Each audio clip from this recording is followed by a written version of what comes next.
Perseverance, willingness to learn, and proper guidance are the three major factors of success. Hi everyone, it's me Rajal from the University of Dhaka. তোমাদের মধ্যে যদি perseverance এবং willingness to learn এই দুটি গুণ থেকে থাকে তাহলে রেজাল্টস ক্লাসরুমে তোমাদের ওয়েলকাম। আমার এই চ্যানেলে তোমরা Bangla, English, ICT, accounting, management, finance and স্ট্যাটিস্টিক্সের প্রথম ও দ্বিতীয় পত্রের প্রতিটি চ্যাপ্টার বা টপিকসের উপর ধারাবাহিক লেকচার পাবে। তোমাদের একাডেমিক রেজাল্ট কিভাবে ভালো করতে পারো সে সমস্ত গাইডলাইন্স পেতে আমার চ্যানেলটি এখনই সাবস্ক্রাইব করে নোটিফিকেশন বেল আইকনটি অন করে রাখো এবং আমার এই চ্যানেলটি তোমরা তোমাদের ফ্রেন্ডদের সাথে শেয়ার করো।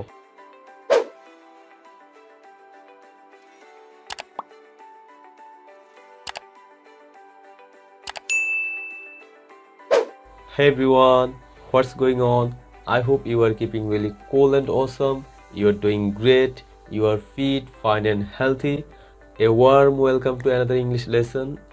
In this lesson, I'm gonna solve a flowchart so easily.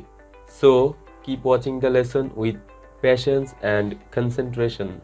For your kind concern, the link of Rejal's Classroom's website is given below in the description box. তোমরা যদি নিচে প্রদত্ত লিংকে ক্লিক করো তাহলে এই ওয়েবসাইটটি ওপেন হবে। এখান থেকে সাবজেক্ট চয়েস করতে হবে প্রথমে, এই মেনুর এখানে ক্লিক করে অথবা নিচে স্ক্রল করলে সাবজেক্টগুলো দেখতে পারবে। এখান থেকে ধরো যে অ্যাকাউন্টিং সিলেক্ট করা হলো, তারপরে হচ্ছে যে প্রথম পত্র সিলেক্ট করা হলো। এখন দেখো এখানে এমসিকিউ সেকশন এবং সিকিউ সেকশন আলাদাভাবে অধ্যায় ভিত্তিক দেওয়া আছে। তোমাদের কাজ হচ্ছে যে কোনো একটি অধ্যায় সিলেক্ট করা যেটা ভিডিও ইউটিউব থেকে দেখা শেষ হয়ে গেছে, জাস্ট ওই অধ্যায়টির উপর ক্লিক করলেই হবে। এই যে এমসিকিউ কোয়েশ্চেন ওপেন হলো, এখন এই প্লাস চিহ্নতে ক্লিক করে প্রয়োজনে জুম করে নিতে পারো। এখন সিকিউ কোয়েশ্চেন যদি ওপেন করতে চাও তাহলে জাস্ট ওই অধ্যায়ের উপর ক্লিক করলেই হবে। এখান থেকে প্রয়োজনে প্লাস চিহ্নে ক্লিক করে জুম করে নিতে পারবে। এভাবেই তোমরা প্রতিটি অধ্যায়ের এমসিকিউ এবং সিকিউ কোয়েশ্চেন দিয়ে নিজের এক্সাম দিতে যেন ওই অধ্যায়টি কতটুকু পারো সেটা যাচাই করতে পারো। এছাড়াও ভিডিওর ডেসক্রিপশন বক্সে রেজাল্টস ক্লাসরুমের ফেসবুক পেজের লিঙ্ক দেওয়া রয়েছে। তোমরা ফেসবুক পেজে কানেক্টেড থাকো, কারণ ফেসবুক পেজের মাধ্যমে যাবতীয় আপডেট পাবে।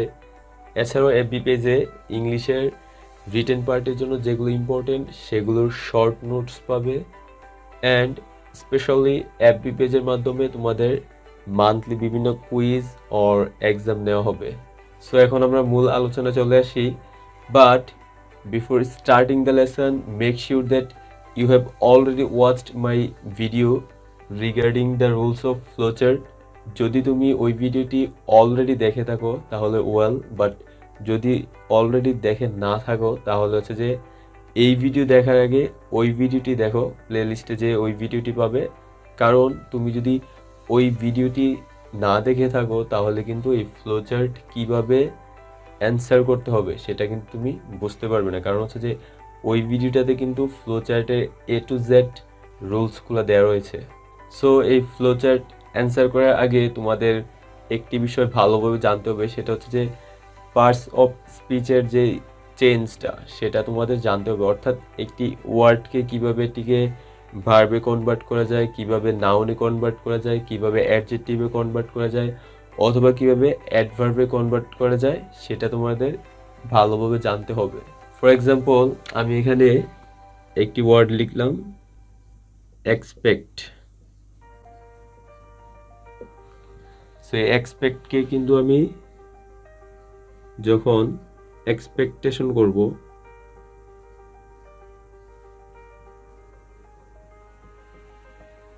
তখন কিন্তু সেটা নাউন হয়ে যাবে।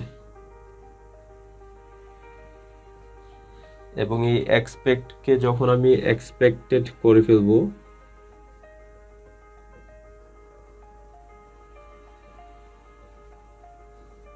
তখন কিন্তু সেটা অ্যাডজেক্টিভ হয়ে যাবে। সো এই যে ওয়ার্ড বা পার্টস অফ স্পিচের চেঞ্জ সেটার উপর তোমাদের ভালো স্কিল থাকতে হবে। বিকজ এই পার্টস অফ স্পিচের চেঞ্জটা কিন্তু তোমাদের এইচএসসি তো যেমনটা ইম্পর্টেন্ট, তোমাদের ইউনিভার্সিটি অ্যাডমিশন টেস্টেও কিন্তু এটা ইম্পর্টেন্ট। ইভেন ইংলিশ শেখার ক্ষেত্রেও কিন্তু এটা অনেক ইম্পর্টেন্ট। সো অলরেডি যদি এটার উপর তোমাদের স্কিল থাকে তাহলে ওয়েল, আর যদি এটার উপর স্কিল না থাকে আমি রেকমেন্ড করব যে practice more and more. So এখন তোমরা তোমাদের স্ক্রিনে আজকের ফ্লোচার্ট সমাধানের কোয়েশ্চেনটি দেখতে পারছো।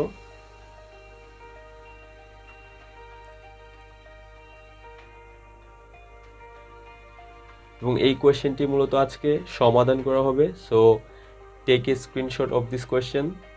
সো ফার্স্টে দেখো যে কোয়েশ্চেনের টাইটেলে কি বলা আছে, read the following text and make a flowchart showing the specialities of Gazi Pir. So এটা হচ্ছে আমাদের কোয়েশ্চেনের টাইটেল। এখন হচ্ছে আমাদের অ্যান্সারের টাইটেলটা দিতে হবে। এটা কিভাবে দিতে হবে সেটা হচ্ছে যে দেখো, the flowchart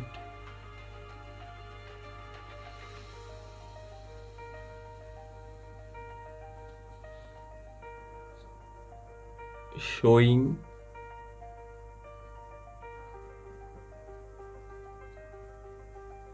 the specialities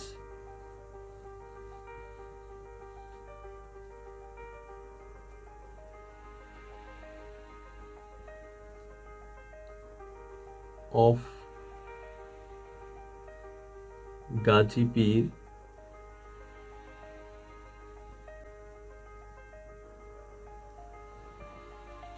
is given below.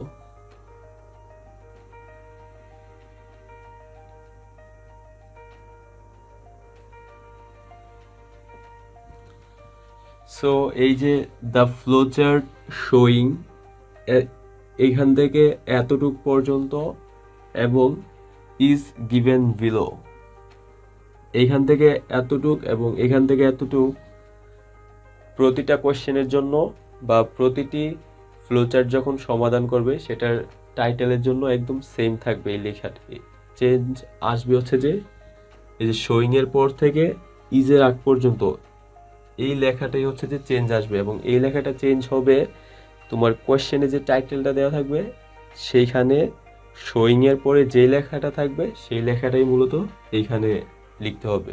দেখো এই কোয়েশ্চেনে শোয়িং এর পর দ্য স্পেশালিটিস অফ গাজী পীর দেওয়া আছে, এজন্য এটা লিখা হয়েছে এখানে।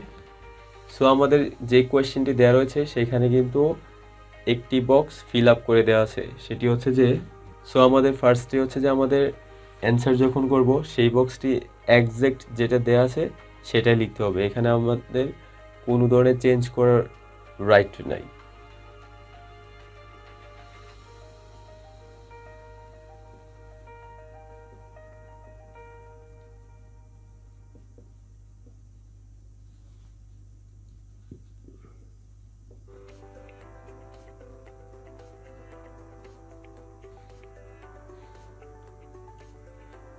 সো এটি হলো যে বিং ক্রেডিটেড উইথ মিরাকলস। এইখানে দেখো যে ফার্স্ট স্টেটটা কিন্তু ক্যাপিটাল লেটার দিয়ে এবং এইখানে কিন্তু কোনো ধরনের ফুল স্টপ ইউজ করা যাবে না।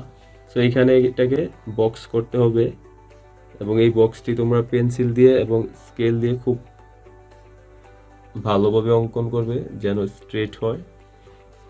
সো এটা হচ্ছে 1 নাম্বার বক্স যেটা আমাদের কোয়েশ্চেনে দেওয়া রয়েছে। এখন এখানে আমাদের যে বিষয়টা লক্ষ্য করতে হবে যে এটা স্টার্টিংটা কি দিয়ে, দেখো বিং মানে এটা জিরার দ্বারা স্টার্ট, তাহলে আমাদের নেক্সট যে 5টা বক্স ফিল আপ করতে হবে সেগুলো কিন্তু আমাদের জিরার দ্বারা কমপ্লিট করতে হবে।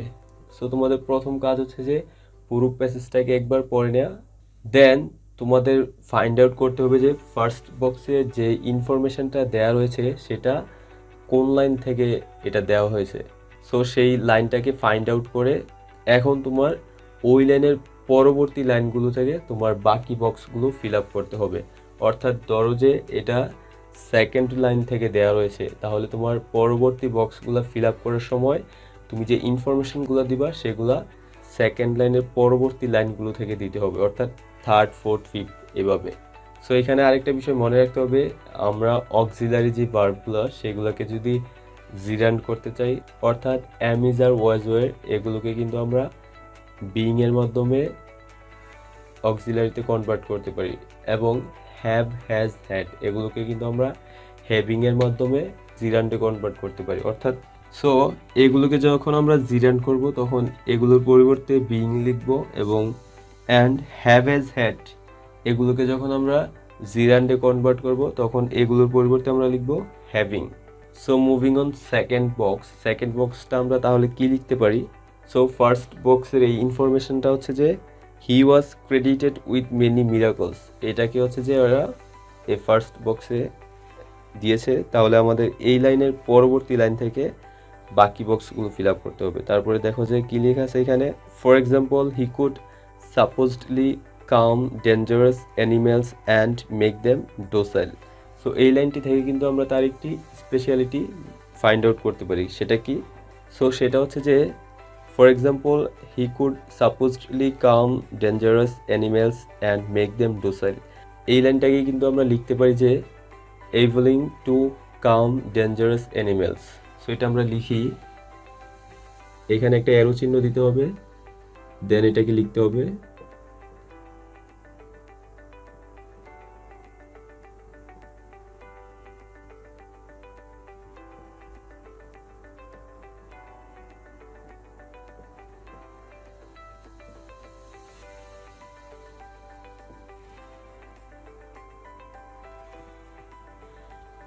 এবলিং টু কাম ডেঞ্জারাস অ্যানিমেলস, দেন এটাকে বক্স করতে হবে।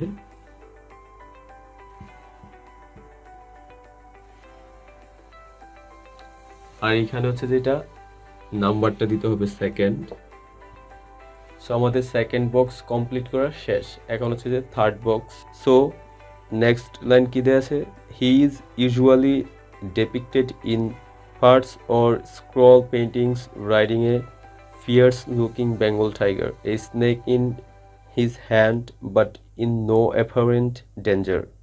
অর্থাৎ একটি মানুষ কতটা সাহসী হলে সে তার হাতে একটি সাপ নিতে পারে আর হচ্ছে যে একটি হিংস্র বাঘের উপর রাইডিং করতে পারে। Can imagine? তাহলে সে এই গাজী পীর ছিল অনেক সাহসী একজন ব্যক্তি। সো এটাকে আমরা লিখতে পারি having bravery and heroism. So এটা আমরা থার্ড বক্সে লিখব, ফার্স্টে অ্যারো চিহ্ন দিতে হবে, দেন থার্ড লিখে হ্যাভিং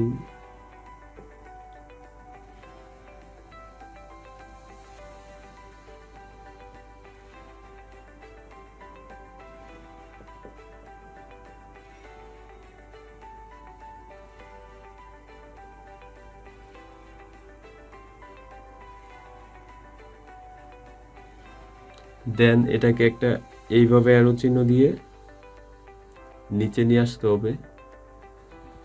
ধরে নিলাম যে আমার এতটুকু আসা পর্যন্ত আমার মানে খাতার এই পাশে আর স্পেস নাই লেখার জন্য, সো এটাকে এভাবে অ্যারো চিহ্ন দিয়ে নিচে নিয়ে আসতে হবে।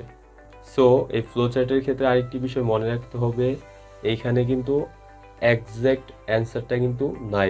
অর্থাৎ ধরো যে আমি এই সেকেন্ড বক্সে এই ইনফরমেশনটি দিলাম, তার মানে এই নয় যে এই সেকেন্ড বক্সে এই ইনফরমেশনটি হবে। অর্থাৎ যদি অন্য কেহ সেকেন্ড বক্সে এই ইনফরমেশনটি না দেয় তাহলে তারটা কাটা যাবে, এটা কিন্তু এমনটা না। অন্য কেহ এই বক্সে অন্য একটি ইনফরমেশন দিতে পারে, বাট এক্সামিনার যেটা দেখবে যে তোমার এই ইনফরমেশনটি ফ্লোচার্টের রুলস অনুসারে ঠিক আছে কিনা, সেটাই জাস্ট এক্সামিনার দেখবে। তুমি এখানে কি লিখছো এটা কিচ্ছু আসে যায় না।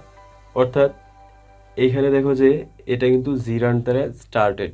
সো তুমি যদি এই বক্সে এই জিরান দ্বারা স্টার্ট না করে ইনফিনিটিভ দিয়ে স্টার্ট করো তখন কিন্তু সেটা তোমার কাটা যাবে।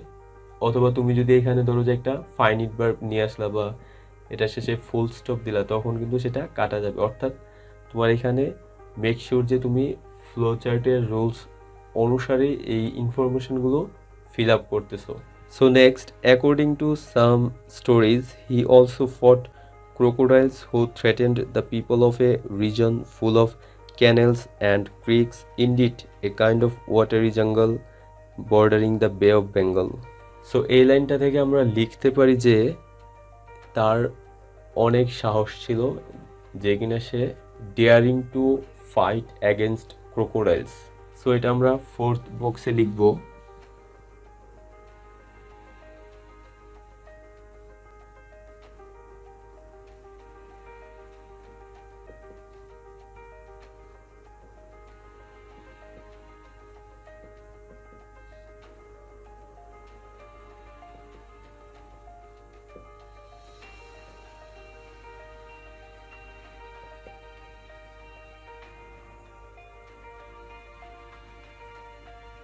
দেন এটাকে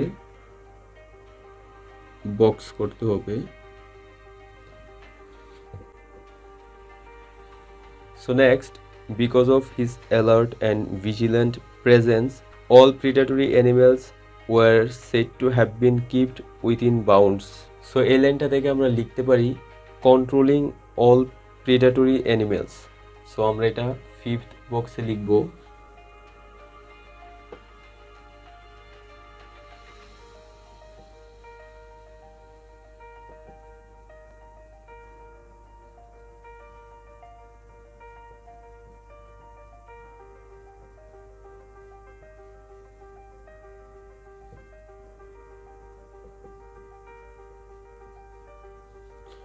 দেন এটাকে বক্স করতে হবে।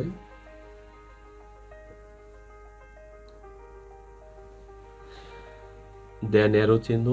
এখন হচ্ছে যে আমাদের last one 6 number. So next, it was also believed that he enabled villagers to live close to forests and jungles and cultivate their lands. Then consequently people of these regions would pray to him for protection. তাহলে এই সেন্টেন্সটা থেকে আমরা এটা লিখতে পারি যে protecting endangered people. So এটা আমরা 6 বক্সে লিখব।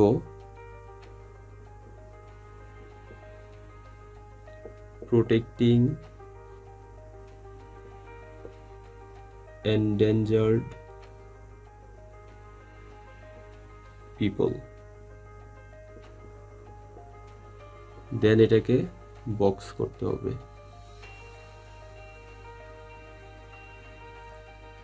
সো এটাই হচ্ছে যে আমাদের ফ্লোচার্ট। এখানে আমাদের ফ্লোচার্ট লেখাটা কমপ্লিট। সো এখন দেখো যে এই বক্সের প্রতিটি ইনফরমেশন কিন্তু এই গাজী পীরের স্পেশালিটি সম্পর্কে আমাদের ধারণা প্রদান করে। সো এই যে এই বক্সিং এর বিষয়টা, এটা কিন্তু আমরা দুই উপায়ে করতে পারি। একটা হচ্ছে যে হরাইজন্টাল, আরেকটা হচ্ছে যে ভার্টিক্যাল। এখানে হরাইজন্টাল ওয়েতে করে দেখানো হলো, অ্যান্ড ফ্লোচার্ট নিয়ে যেই সেকেন্ড সলিউশনটা হবে সেখানে ভার্টিক্যাল ওয়েতে বক্সিং করে দেখানো হবে। সো আই হোপ তোমরা ফ্লোচার্ট কীভাবে সলিউশন করতে হবে সেটা বুঝতে পেরেছো। সো তোমাদের কাজ হবে যে practice more and more, because the more you practice the more you will learn. So এটি হচ্ছে যে মেমোরাইজিং পার্ট। আমি আগেই বলেছিলাম আমার ইংলিশের প্রতিটি লেকচারের শেষে তোমাদের জন্য মেমোরাইজিং পার্ট থাকবে। এই মেমোরাইজিং পার্টটি তোমার এইচএসসিতে যতটা না হেল্পফুল হবে তার চেয়ে বেশি হেল্পফুল হবে তোমার ইউনিভার্সিটি অ্যাডমিশন টেস্টের সময়। সো তোমরা যেন ইউনিভার্সিটি অ্যাডমিশন টেস্টে অন্যদের চেয়ে এক ধাপ এগিয়ে থাকতে পারো, যেহেতু ইংলিশ অনেক টাফ এবং ইংলিশে পাস করাটা ম্যান্ডেটরি। সো তোমরা যেন ইউনিভার্সিটি অ্যাডমিশন টেস্টে অন্যদের চেয়ে এক ধাপ এগিয়ে থাকতে পারো, সেজন্যই আমার এই প্রচেষ্টা। So I hope you got my point. এখানে translation, vocabulary, group verbs, appropriate preposition and phrase and idioms এই সেকশনে এগুলো দেয়া আছে। তোমরা তোমাদের খাতায় নোট ডাউন করে রাখো এবং মেমোরিতে সেভ করে রাখো। সো এই সমস্ত আরও important translation, synonym, antonym, group verbs, phrase and idioms এবং অ্যাপ্রোপ্রিয়েট প্রিপোজিশন পেতে আমার অ্যাপি পেজে কানেক্টেড থাকো এবং এইচএসসির পাশাপাশি ইউনিভার্সিটি অ্যাডমিশন টেস্টে ভালো করার জন্য অন্যদের চেয়ে এগিয়ে থাকো। সো গাইস, আজকে এতটুকু পর্যন্তই। ক্লাস সম্পর্কে তোমাদের যে কোনো অপিনিয়ন থাকলে let me no in the comment section. See you in the next class. Until that, stay cool. Bye.